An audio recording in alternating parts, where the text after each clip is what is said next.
Okay, let me do this. Okay. Welcome to Mindset Monday on April 8th, 2024. Me and my little parrot are here tonight, and he's coloring on the floor with permanent markers, so that's going to end well.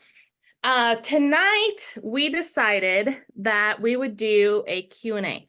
So basically, I'll open the chat. You guys can post questions in the chat. I did see that some were posted in the Mindset Monday page, so we can start there. We've talked, and our plan is to rapid fire answer these questions. So kind of short answer to answer as many as possible. Chandler wants to color you guys.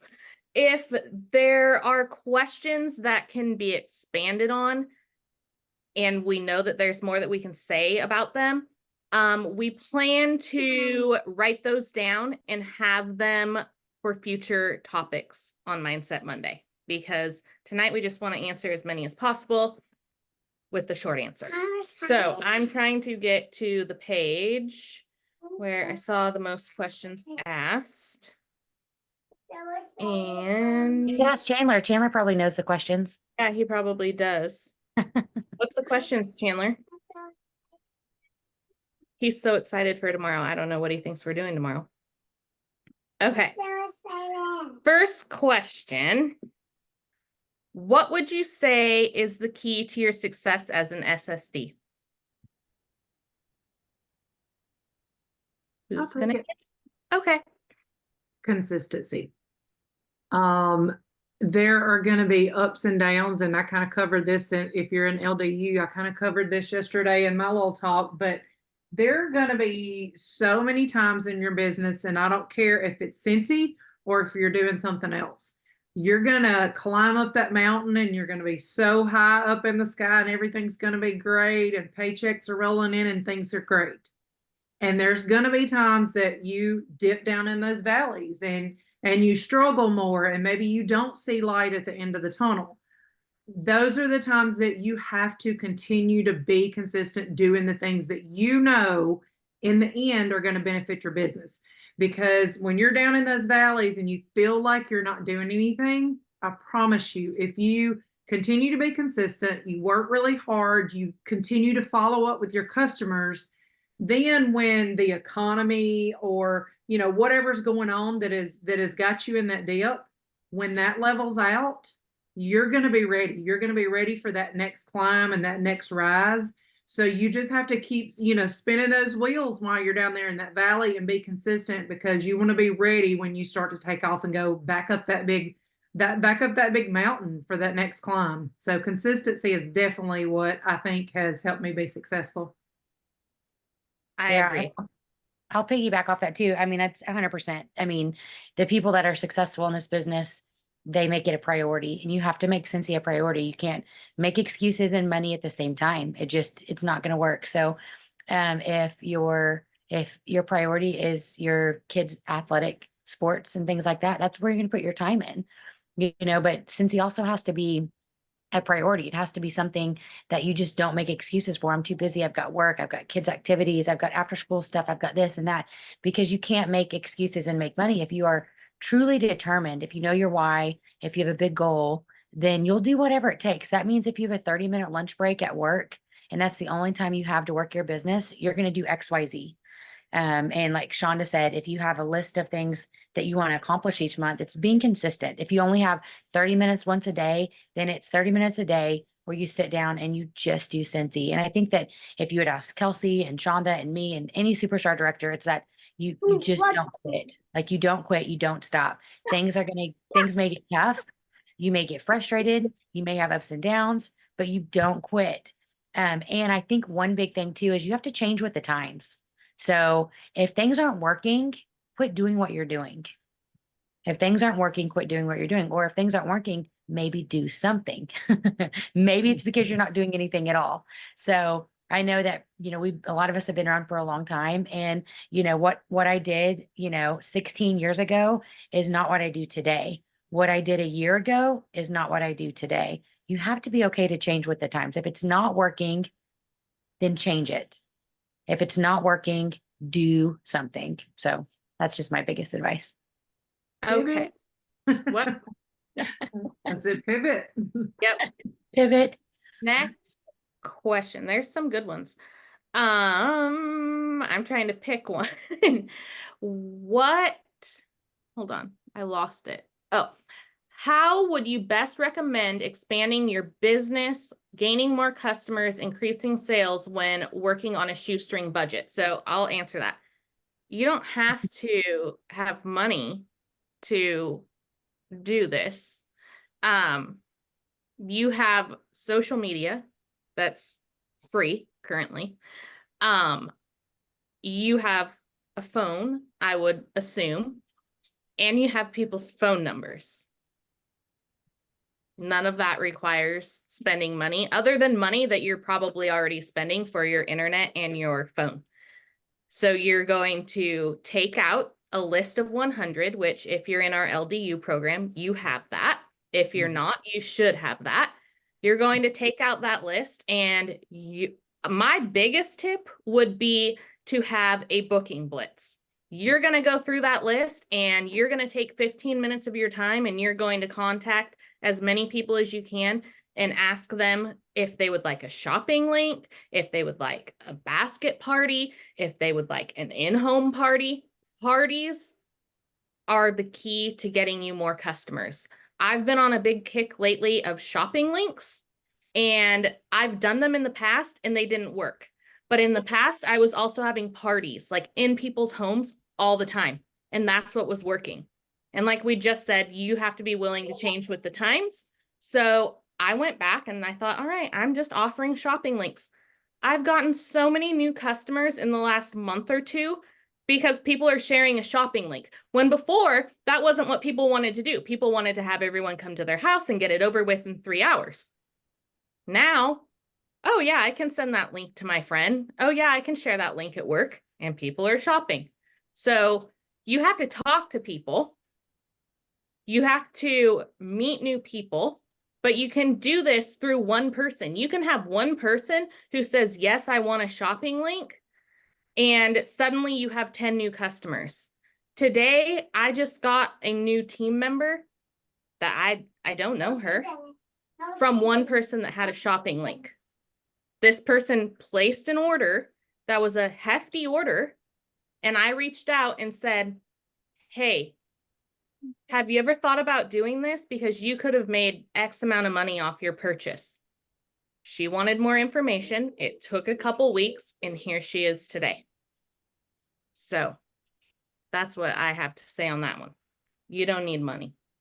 No, I mean, when I first started too, I mean, I was so broke. I mean, so broke that like I just graduated nursing school. Matt was in nursing school still, and we were on the shoestring budget. I mean, it was very, very tight. I mean, I'd say, hey, we have $50 in our account. Do you need gas? No. Do you need gas? No, I can make it a few days. And that's when I started. So I was really determined to get as many orders as I can at work and from friends and family. And then with my host rewards, then I bought bars to make samples with. I think at the bare minimum, what the things you need to invest in your business are business cards, labels, and samples at bare minimum. Bare minimum. I mean, I would love for you to have a join postcard and some other things, but you can also verbally talk about joining and not necessarily need all that stuff. But I would say bare minimum samples, business cards, labels. You have to label everything. And so for me, I was determined to get all my samples for free. I had to pay for the little Ziploc baggies, but you can get them cheap at Hobby Lobby or Walmart. And I'd stick my label on them and I would put the sample inside. I don't even think when I first started in my first couple of years, I think I may have done cute molds, but I also was really broke. I probably just used a butter knife and cut them. So kind of whatever works for you. You don't need money with Scentsy to make money. We're not one of those companies, and I won't say names, but there's some like makeup companies and other companies where they say you need to purchase $1,000. You have to have it in stock. I mean, if I run out of mascara, I really do want it quick. So I understand that concept with makeup companies and things, but Scentsy's not like that. People can wait a week or two on a scent for their house. If they're about to run out, they will be fine. And so that's the beauty of a Scentsy. You should never It's always a red flag to me when someone says, "Oh, join this new company. It's only 500 for tier one, 1,000 for tier two." I'm like, "Are you kidding me? Like, that's ridiculous." And so I think this is the one company that you can be really successful at by having very little. But I do think Kelsey said, increase your customer base. Samples, hands down. If you're not doing 50 a month, start doing this and your business will change. I promise you. You don't have to be all salesy with it. You can just, go next time that you're running drive-through errand at Taco Bell's, just say, "Hey, I have a little gift for you. You've been so sweet." Just hand them a sample, see their reaction. I'll We don't, add, yeah, for samples on a shoestring budget, if you're entering a $200 party a month, you have $20 in rewards. You can get 3 Scentsy bars. Chop it up. Use a knife and chop it up. It doesn't have to be cute. You can chop this into however many little tiny pieces you want to have samples. Yep. So on Yep. a shoestring budget. yeah, just like Sean is pointing out. And like I said, I always do it as a gift. I don't have a sales speech. I never say, "Have you heard of Scentsy?" Because then people like instantly wall up. They're thinking you're going to sell something to them, which you would like to. But so I always just say, "I have a gift for you." And I hand it to them. And if they're like, "Oh my gosh, I love that stuff," then you're like, "Oh my gosh, do you have a rep?" "Well, I don't." "Well, I would love to be yours," or, "Oh my gosh, I need to order." "I would love to be, or I have a girl that I order from." "Hey, keep blessing her with your orders. Keep the sample, enjoy it. It's the sin of the month," that kind of thing. So, that's how I approach it. But if you're not doing 50 samples a month, you are totally not taking advantage of this. And you're probably not gaining a whole lot of new customers every month. The months that I'm consistent with this is the months that I bring in new people, new orders, that kind of thing. Okay. Next, a lot of people asked, and I don't really understand why, but asked, what are things you've done that doesn't work for you?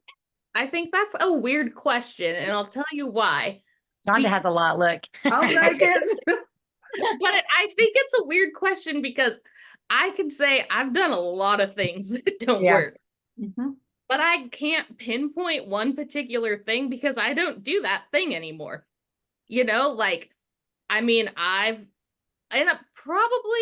so Shonda and I were talking about this the other day, and I said, I don't know what early access kits to buy. I'm like, do I buy the mental health one or do I buy the Senspirations, or I feel like there's some other one. And I'm like, I just don't know what to buy. Like, I can't buy them all because if I buy them all, then I have to wait because I don't want to mail 8 different things this month. Like, I mean, literally, this is how my brain was working. I'm like, okay, this last week was mental health, and this week is this, and next week is that. And I'm like, then I have to wait until that 3rd week to have it all because I don't want to mail someone something 3 times.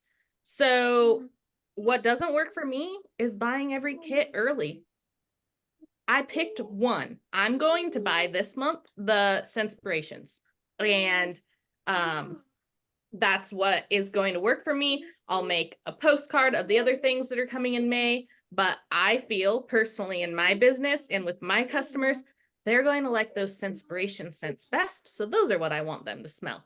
There's several other things I've done that don't work. Postcards for my team. You guys, I'm the worst at mailing anything. I kid you not. Downstairs on my dining room table right now, there's a stack like this of postcards that aren't mailed. One, post office is totally inconvenient for me where I live.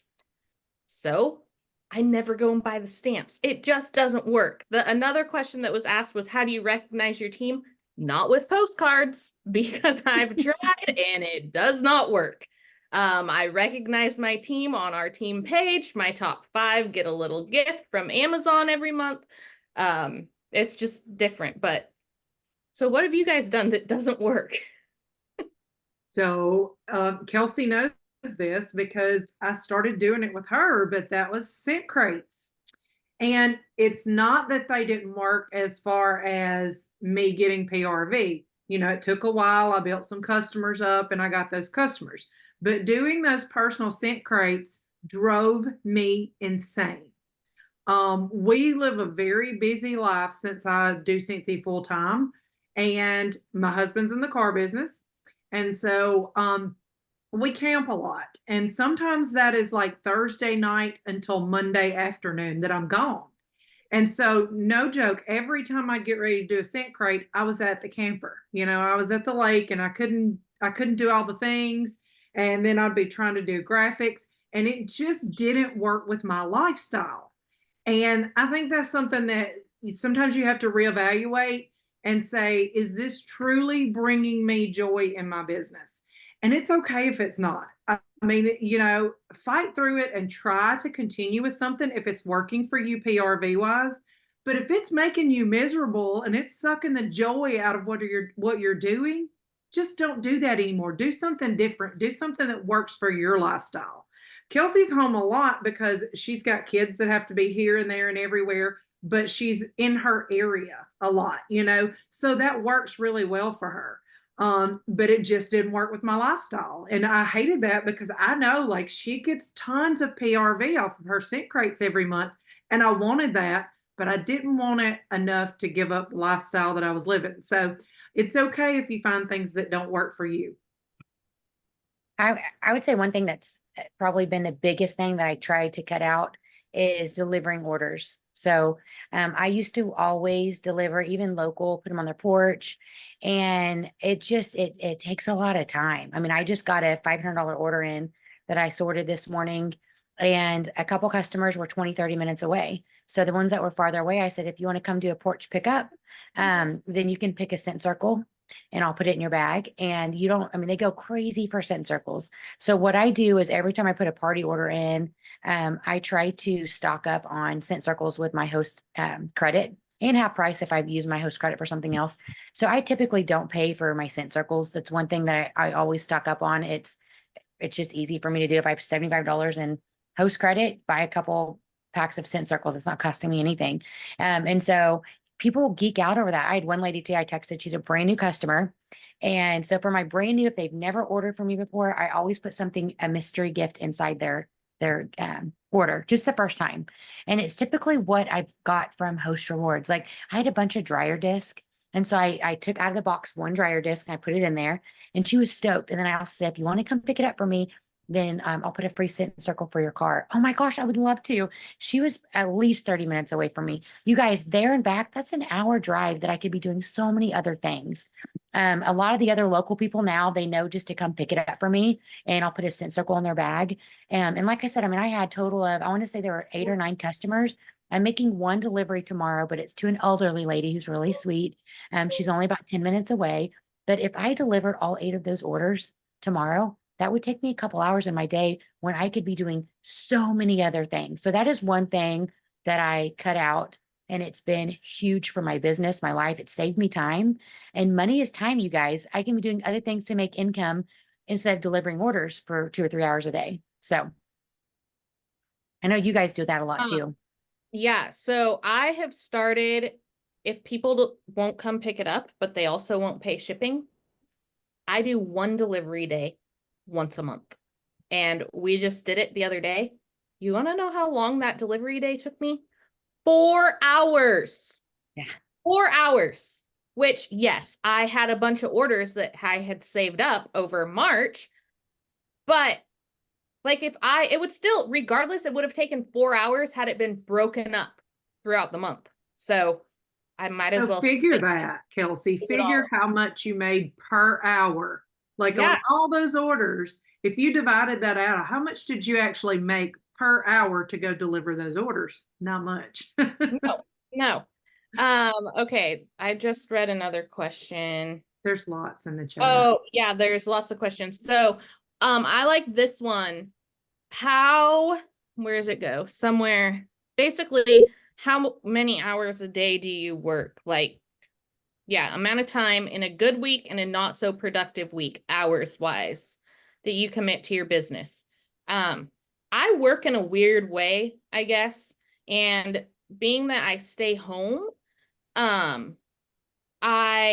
don't mean this the way it sounds, but I don't really have a schedule that I work off of. I know what time I get up and my kids have to be to school. And typically what? it's my call. Typically, if I'm not, my light, if I'm not exercising first thing after I drop my kids off, I come home and I have my cup of coffee and I call it my morning scroll. I do my morning scroll. I figure out what I'm going to post on social media for the day. And then I kind of go about my day and like, I don't know. I can't, people ask me that a lot. Like when they first join, well, how many hours a day do you spend on your business?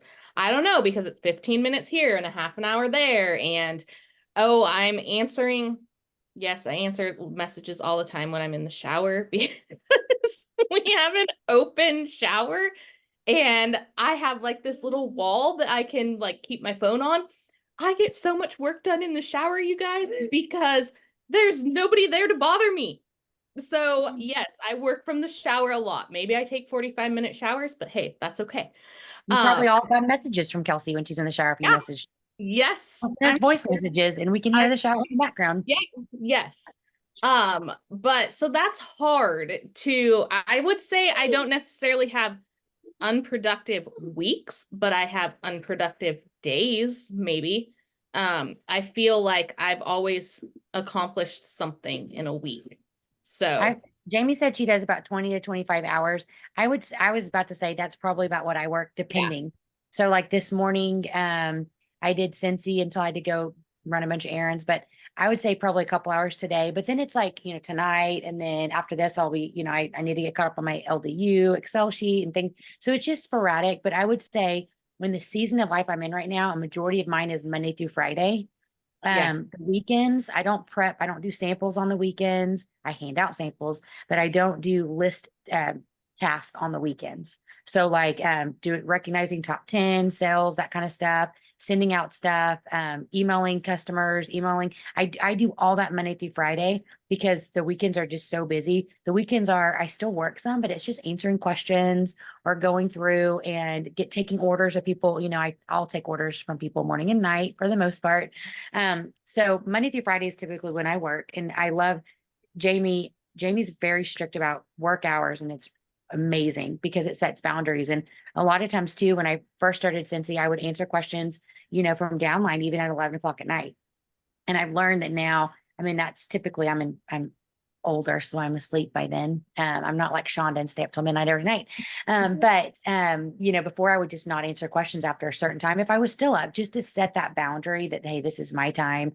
I'll get to it in the morning. It's probably not an emergency unless it's the last day of the month. But I do think it's important. If you right now if you aren't setting time every day, I think Jamie or Anna or someone have a timer that they used for a long time, or tell people to new consultants, set a timer for 30 minutes. Don't scroll your phone. This isn't social media time unless you're posting something, but for 30 minutes, look at reports, text customers, see if they need to order, see if they want a shopping link, follow up with people, write thank you notes, sort orders. But for 30 minutes a day, set a timer, undistracted, no phone, this is not social media hour, but just work your business. And that's going to be a huge difference if you're not doing anything like that now and you're just kind of working 1 day a week or 2 days a week at Cincy. 30 minutes a day, every day, you will accomplish so much. Maybe your morning coffee, if you're at work or wherever, maybe that's where you sit, have your morning coffee and you put in your notes all the things that you want to accomplish. I need parties, I need orders, I need examples, I need this, and you have your needs list, right? And then the 30 minutes you have, do those things or some of them. Workstation 2 has a really nifty, I thought I had one printed, but I don't. Power hour sheet. So maybe it's right here. A power hour sheet has a list of all these things you can try to accomplish in an hour. So that's a good thing to print off too. I got called from home office, I don't know, in January, I think, and it was Jason Harwood, and it was the most random call in the world.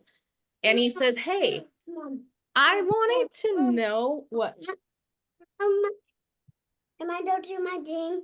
I want to do in 3 and 2 Okay. and 3. Chandler starts T-ball tomorrow. He's a little excited. I can tell. So anyway, he said, I just want to know what's one thing you do in your business every day, like the first thing you do in your business every day that you can account towards some success. The first thing I do, I'm not even out of bed yet when I do this. Mom, that's I my log mom. into my workstation and I pull a complete downline report. I sort by PRV, I sort by GWV, I sort by active frontline, and that kind of gives me like, I don't know, a summary of the day where I'm going to go with my day. Oh, this person's almost active. Oh, this person's so close, and depending on what time of the month it is. This person's so close to 500. Like, so that is like, I'm not even out of bed yet, and I'm logged into my workstation looking and seeing what numbers look like across the board. Sorry. So, that's And if you something. don't have a downline, I'll add, pull up your reports every day. I think one thing that's really powerful is to keep a log, maybe a notes log, of where you're at on the 10th of the month, the 15th, the 20th, the 25th. And you can go back and kind of see how you're doing compared to previous years, previous months.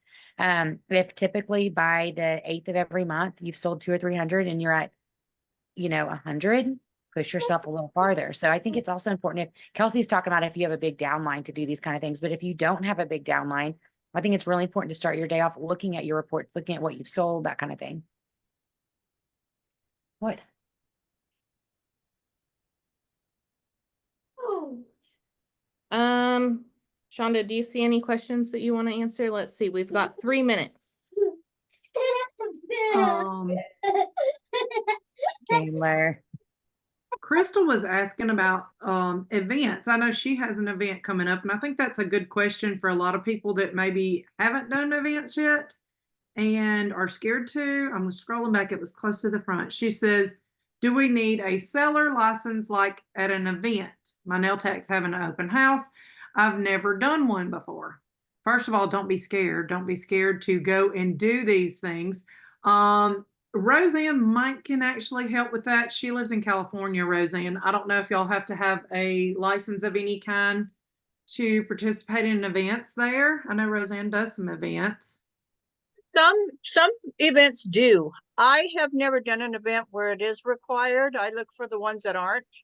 But yeah, I don't even know where you would purchase one, to be honest. But I look for the events that don't require that. Not all of them do.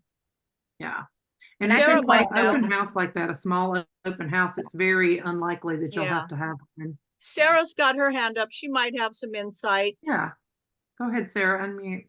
Hey, so I did an event for 4th of July for the last couple of 4th of Julys.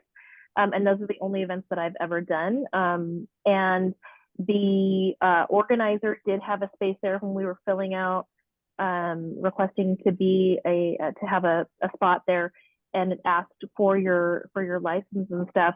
And I actually just messaged Scentsy customer support, and they told me what our license and all that was. And of course, it's going to depend on who's running it, if they're actually going to ask for that information and hold you to it, or what, depends. But I know when that was one of the questions on there, I messaged the gal who's my neighbor, and she's like, well, I don't know where you get that from. So I messaged Scentsy customer support, and they provided me with that information. Apparently we all have one. Perfect. Yeah. I hope that's helpful, Crystal, and thank you, ladies. I appreciate your input. I would say too, if you're in Oklahoma, travelok.com is a great website for every event you can think of in the state of Oklahoma.